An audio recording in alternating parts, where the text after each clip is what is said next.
Today, we'll discuss how mindfulness and daily commutes are connected with industry leaders. I'm Deepa Mehra from City, your host for today.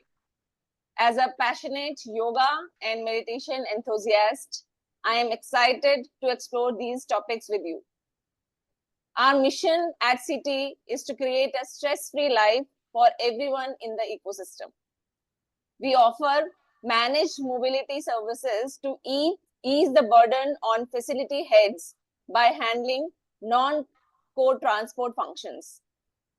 This helps them reduce stress and ensures a seamless commute for all. Thank you for all joining us, and I look forward to a great discussion on how we can make daily commutes more mindful and less stressful for everyone involved. Let me welcome our special guest for today, Mr. Jayaram Govindaiah, a senior professional in global real estate domain and a champion in facilities management and corporate services. Mr. Jayaram Govindaiah, for our listeners and viewers, may I request you to give a brief introduction of yourself? Thank you so much, Deepa. I think I'm in the right group, and you started saying that you are a champion for the fitness. And yes, we all aspire to be one like you, and then I'm sure you keep inspiring people like us. My name is Jayaram S. Govindaiah. I work as a Vice President for Corporate Services for Mashreq Bank. We have a GCC hub in Bangalore, and I have been in the industry for last 30 years, having worked with organizations like ITC Hotels.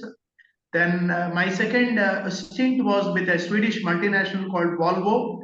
And when you were talking about the employee transport and drivers' health, this is one company which brought in a very good changes both in terms of employee transport and also in the driver's behavior. Then I had another stint with a French multinational called Schneider Electric. Then I worked with a German multinational, Airbus. And the last two stints have been with the GCCs, which is basically Danske Bank and also the Mashreq Bank. My passion is to network, talk to people, and also ensure that what can be given back to the fraternity after we have spent almost 3 to 3.5 decades of your services in the corporate real estate. I've also been to a small time in healthness freak. I have a group which comprises of the corporate real estate heads, which is called as Inspiring Innovators, wherein we bring in these people to Cubbon Park. Cubbon Park is one place in Bangalore where people would like to walk, and we do a walk from 7:30 to 9 o'clock, like 15, 20 of us, and then go to Bowring Club for a breakfast. And my idea is to bring people together. If I have to put myself in a nutshell, I may be a corporate real estate professional, but my main mantra is to create platforms for people to share their knowledge, share their experience, and leave the platform for mutual support. That's where I would like to introduce myself. Thank you, Deepa. Thank you, Mr. Jayaram Govindaiah, for wonderful introduction. I'm very impressed with your, routine and your introduction. I'm sure our listeners and viewers are eager to learn more about your strategies and experiences and all. So next, I'm also delighted to welcome Mr. Sachin Agarwal, our co-founder, CEO, to this podcast for an insightful conversation. Mr. Agarwal, can we also have your brief introduction for our viewers and listeners? Yeah, thank you very much, Deepa. And Mr. Jayaram, good to have you here with us. Just a quick introduction. I don't have a vast experience like Mr. Jayaram. I bring in about 25 years of experience. It's a combination of consumer durables, and for the last 15 years, I've been part of transport industry and been into leadership roles for the last 7-8 years, based out of Delhi and NCR. And the last 2.5 years, we took this plunge and started ConsultTrans, and have been running successfully CT, for last 2.5 years. That's about me. Thank you. Very, very impressive, Sachin. Yes, very impressive. That's a great, Sachin. You are also a very wonderful introduction you have. Thanks a lot. So, Mr. Jayaram, we've all seen real ups and downs in the last few years, especially during COVID, when everything was shut. Who can be a better witness than people like you, who've been in the industry for last so many years. So what is the change that you see, pre-COVID and post-COVID, right? In terms of when we talk about the supply chain for the employee transportation, right? Be it pricing, be it the overall service delivery, anything or everything that we would like to hear from you. I think it's a very, very important question, Sachin. If you look at pre-COVID, the employee transport was very transactional. Yes, there were a lot of safety measures. Before I get into that, what is an important factor for an employee for his stay in an organization? I would say there are three important elements. Yes, a salary and the reputation of the organization is very important. The second thing is the kind of ambience he gets to work, maybe with respect to the nature of office. Is it an activity based office, or is it a functional based office? Is it a Gen Z office? But the third important thing I must tell you is, Sachin, is the employee transport. I have seen hundreds of feedbacks on Glassdoor. I've also even met people when they leave from the organization. When I ask them what is the feedback, they talk about mainly about employee transport and employee food. But having said that, the kind of the ecosystem which we have created after COVID is very, very foolproof. When I say foolproof, you have, see what happens in a city like Bangalore. Not many people would like to come on their car because it's for them to drive. They cannot work when they're driving. They normally use the mass transportation. See, mass transportation also something wherein I have worked. When I asked, we did a dynamic survey and workshop of all the employees who are using, because today it is very important for you to speak to your customers. Unless you speak to your customers, which are your employees, you cannot curate anything, you cannot finalize anything, you cannot bring in an inclusive way of working with the employees. For you to do anything, who's your important internal stakeholder? Your own employee. So we did a lot of workshops with people of age group of 18 to 25, 25 to 30, 30 to 35, and 35 to 40. Most of the employees who were above 40 were driving their own cars because they had the flexi time to work with. One of the important thing in the employee transport is the driver. Driver is a very, very important thing in the entire ecosystem. And what I would request people like you and the heads like you is to bring in a kind of a mindset into the driver. See, sometimes people are still okay. If you don't have air conditioning, they're still okay. Bangalore is an air conditioned. But if the behavior of the employee is not user friendly, and if he is trying to drive very, very rashly, because you never know with what kind of mindset an employee has checked into the vehicle. He may have problem with his wife or with his dad or his mother, and we want an employee to check into our office with a full kind of a mindset where he says, I'm here and I want to work for the next 4 or 5 hours and contribute to the organization. And if you screw up his mindset in the car, then I think you know how the day begins for him. Even if you give him the best of the best food in the cafeteria, he will still think about what has happened in the car. So the driver behavior is very important. And also today, the important factor in the employee transport is the automation. Because an employee does not want to call a driver asking where is he, what is he doing. If you can give him an app, or if he has an app on his mobile, he will go and stand 3 minutes before the vehicle comes in. So one is I'm talking about automation, one is I'm talking about driver's behavior. Second is also, employee will not know the kind of budgets an organization has in terms of empaneling a vendor or empaneling a car or a kind of a bigger vehicle, because for him what is important is that he should get a good car or a good TT or a good Innova or a good thing to travel in. But it is at the same time very important for leaders like you from the service provider. We don't call you as a service provider, we call you as a strategic business partner, because unless the strategy is not being discussed between you and me, it doesn't really arrive at a win-win situation. And for me, it is very important for me to induct the teams in our organization to see what kind of facilities they are getting it. See, today I tell you, we prepare a lot of new offices. We prepare new Gen Z offices, but we fail to take the teams around and show them what we have done, because it should go into their mind. When it comes to employee transport also, it is very important for us to induct the teams, especially people who are traveling by transport, to tell them, look, he is our strategic business partner. Look, he is your driver. Look, this is what you get. Because if you don't tell them, then they go bonkers and they write whatever they want to write on Glassdoor or during their resignation or during their exit.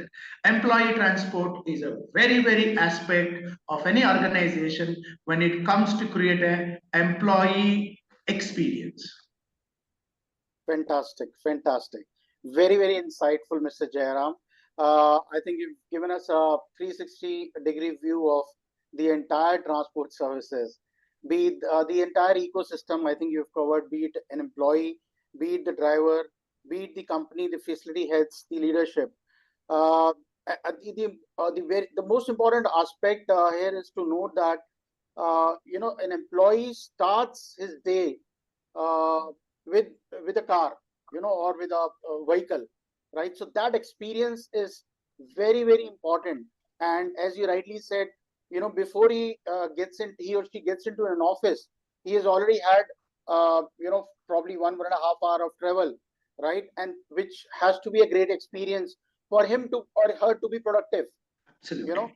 In office. So that's most important, and definitely automation has played a key role in the last over 1.5 decade, probably last 13, 14 years, since the time we've seen these apps coming in, the technology in place. But the other important aspect is, I mean, there's hardly any company which is not using a technology. But the important thing is the operational excellence. How we are managing, what is the attitude of the service partner, how they are managing an employee, right, or a user. That becomes of utmost important, I think, besides technology also, right? So do we have a service attitude, or it's just sending X number of vehicles, right? That's becomes, and at the same time the cost has to be contained. I'm sure no organization would like to compromise on the SLAs and the service levels, but at the same time you have to contain costs also. It cannot go so high that it hits your balance sheet directly, right? Because at the end of the day, transport is probably the third largest spend after real estate and salaries, right? So you cannot afford cost being very, very high. Fantastic, great insights, Mr. Jayaram. So my next question to you is that you've been part of this industry for a long time, and for us as a service provider, we see broadly there are three different set of customers that we see. One is of course the IT, which is probably the largest, followed by BPO and banking or BFSIs or financial institutions. So since you've spent considerable of time serving the GCCs and financial institutions, would like to understand from you, how do you differentiate the service expectations of an employee or proper leadership of a GCC or a financial institution from a IT or a BPO? See, that is, I think, very relevant and very, very existent question what you asked. If you look at today, Sachin, the kind of domains we manage in any big city like Bangalore or Hyderabad or Pune or Bombay or Delhi or Chennai, you look at the biggest chunk of people who are using employee transport are IT employees. Then comes the manufacturing, then comes the R&D, then comes your FMCG and your retail marketing, then comes your hospitality and the healthcare division. But see, when we meet a strategic business partner like you, is the first question which we ask to the partner is that how safe is your vehicles are? How safe you are in terms of creating a dashboard? See, today, imagine we had, I think, a couple of years back or 5 years back, when an women employee is traveling in a car and she goes to the home, then our security guard goes to the home. Then we ask both the employee as well as the security guard to call back our control room, tell them that they have reached. And sometimes there are instances where a women employee wants to say that I want to get down in commercial street because I have a party, and we had created all this disclaimer saying that the women says rights and signs of the form in the organization saying that I am leaving and I'm letting down from the bus on my own consensus, and I'm responsible for whatever happens. Today, I think people like you, the organizations like you, have brought in an automation into that, because the control room gets to have an alert from your app saying that this woman has reached a house or she has got down. So what happens here is that the manual work has brought down. You guys have brought down. And I normally believe in the numbers. That means when I'm making a dashboard for my leadership team, or when I'm making a dashboard for my leadership team in Dubai or in Denmark, I would like to give them a kind of a very high-end numbers, saying that for this particular month, these many employees have traveled, and these many employees no show, and these are the deviations. The leadership wants to look at it. As you rightly said today, I can even tell you, after the rent, the employee transport is the second highest expense. The third comes the food. Yes, salaries are there. Salaries are very dynamic. We cannot bring salaries into it. Yes, after salary, the second thing comes in your rent, and the third thing is the employee transport. And today there has been a main focus wherever I have gone. When I go for my one-on-one with my country head or with my leaders in Denmark or Dubai, they say, Jayaram, tell me, show me the kind of measures you have put down to bring down the cost of employee transport. I said, you are trying to tell me to put a cost to the employee safety, which is not a very, very good thing for an organization to do it. I need to have a very good vehicle for an employee, air-conditioned vehicle. I would like to have a Wi-Fi. I would like to brand my vehicle. And then somebody like CFO or CPO says, Jayaram, if you brand a vehicle, and if somebody looks at on the road saying that the Mashreq band met with an accident and there's a kiosk, our name will get. I said, at the time where you want to bring in a leverage into your brand name, you should also be ready for something like this. But why do we have people like CT? We would have a kind of a agreement with them saying that in case of any kind of an eventuality, we always have somebody to support us. It's not blame game. It's not that we are blaming CT. We need to come out of it. For that, what we need to do is that we need to do at least a weekly kind of a refresher course to our employees and also to drivers. And the control room guy should go downstairs to the parking, and before any driver leaving from the campus should talk to him and give him some kind of an input saying that, hey bro, drive safe. Hey, this guy has some problem in the car. Do that. How many people in our industry do this? They call up people, they talk to drivers in a very, very abusive and then very argumentative language, and no driver will listen to him unless and otherwise you see him, what is he doing? Call him, have a coffee. I used to do that in Danske Bank. We used to have two logins and two logouts, and every week we used to meet drivers personally and have a coffee and snacks with them. That gives the ownership. It is important for you to delegate that kind of an ownership, whether he is a partner or a service vendor or anybody else. At the end of the day, he is responsible to take care of our employees. He is responsible for us to ensure that our employees reach home safely. Fantastic. What a perspective. Very impressive, Mr. Jayaram. So I think the most important out here is the driver, who is at the end of the day, who is giving these services to the end customer, which is an employee. And he definitely deserve a respect. And I think the communication with the admin team or with the transport team is very, very important.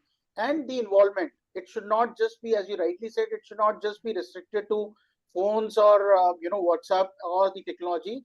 I think one-on-one interaction, the briefings, the trainings to the drivers is very, very important. And that's what we are trying to do. We have every month we have some or the other engagement with the driver partners, right? Just to continue, Sachin, what you said, having worked with a company like Volvo, we had curated a driver safety program, which I have been able to continue it after I left Volvo also, because the moment you make them very important in the entire exercise, no, they feel that kind of a ownership. And when you tell them that the way you speak to employees makes so much of difference, the way you dress, the way you smile, the way you behave inside the car, and also turning your mirror before employee comes into the car and after employee comes into the car makes so much of difference, and not sleeping inside the car makes so much of difference. You don't have to ask anybody for anything. You come to me, I'll give you water bottles, I'll give you freshener, I have been buying tons and tons of Colgate paste and toothbrush. I tell every driver saying that after every trip, whether you go back to a trip or go home, try and brush your teeth, because the moment you sit in the car, you start sleeping, that bad breath comes into it, and then because of his mistake, either you get a blame or I get a blame. It is important for me to see how much of the transport manager calendar is blocked for various meetings. The transport manager who reports to me his calendar should show me the daily meeting with his team, at least one meeting with the employer, at least one meeting with the driver, at least one meeting with the supervisor, and once in 15 days meeting with the strategic business partner. And if somebody can put everything in a dashboard, then it gives me that sense of satisfaction saying that everything is going good. But if you do not document it, if you do not make any MOM, and if you do more of a WhatsApp or more of a verbal discussion, it doesn't make any sense in the organization nor in the court of law if something happens eventually. Fantastic, fantastic. Very, very insightful. I think great initiatives, Mr. Jayaram.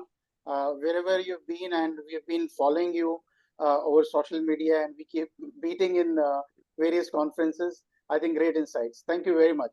Thanks a lot. Thank you, both of you. Engaging with is truly enriching. Your dynamic leadership and knowledge sharing inspire our viewers daily, fostering growth and understanding in an ever-evolving transport industry. Mr. Jayaram, as an outsider, how do you see ConsultTrans as an organization? What's your perception about City as a brand? Thank you, Deepa. Thank you. I think I have gone through a lot of feedbacks and also have spoken to a lot of people of City, and what makes them very different from other organization is that thrive to accommodate a lot of feedback and the Gen Z and millennial requirements. I'm not saying that it should be one-on-one. I'm sure they have done a lot of workshop. It is very important. See, as long as you're able to talk to people, keep talking to employees, keep talking to people like us, gets insight saying that what are the relevant and new measures which you can incorporate, which is where I feel CT is doing a wonderful job. I also request CT to work with a lot of leaders and bring in a kind of a white paper on the employee transport, wherein it becomes kind of a Bible for other organizations and other companies like CT, wherein, see, the knowledge does not go from seniors. The knowledge does not go from people who have spent 30 years or 40 years. See, it also comes from people. When you talk to people who are like today, people are all highly educated on the AI, and they read a lot of books, they read a lot of stuff, and you go and sit them, look, hey dude, I have done something like this, I would like to run it through you. Imagine a 30-year-old guy who's a vice president going to a coder, a coding guy, telling that I want his perspective, I want his inputs. He feel empowered. Then he goes to his friends, he goes to his family, he goes to his the extended people, and he tells them that today I met a senior guy in the organization, I gave him a feedback, which is where I also feel CT should reach out to a lot of people, a lot of organizations, a lot of people who really bring in a kind of a change in the entire ecosystem. See, employee transport is very important. It is also a very risky domain in the entire stuff. A small accident, a small misbehavior, or a small incident on the road would take them back from where they have reached here to here. That is where CT should bring in that kind of a consistent partnership, consistent collaboration, consistent feedback system, which is where they will stand out completely different from other service providers. Thank you, Mr. Jayaram Govindaiah, for your kind words for City. Your understandings and experiences are incredibly valuable and motivates us to create more ideas about our industry. You know, it's very encouraging to hear about City from you, really. So before we conclude, would you like to give a one-line message to our viewers and listeners? I would say that just stay very alert, just chase, just don't have your dreams. Wake up in the morning, start chase your dreams, and try and be part of the community which will create a kind of a roadmap for the future generation. Thank you once again for your Thank you so much. Thank you so much, Deepa. Thank you so much, Sachin. And then I'm sure we will collaborate and see how best we could create this kind of an importance to the other people on the other side. Thank you so much for your valuable insights and perspective which you shared with us. Really appreciate you. Thank you. So, Sachin, would you like to say something? Yeah, that's it. I wanted to sincerely thank on behalf of CT team to Mr. Jayaram for coming over for this podcast and sharing his valuable insights, not only for us and viewers, people who will see this podcast in future too. Really, really grateful to have you on this podcast, sir. Thank you very much. Thanks for your time. Thank you. Take care. Have a wonderful day. You too. Thank you so much. Thank you. We look forward to see you in our next episode with more insights and from City on trends in employee transportation. Thank you so much, everyone. Thank you. Thank you.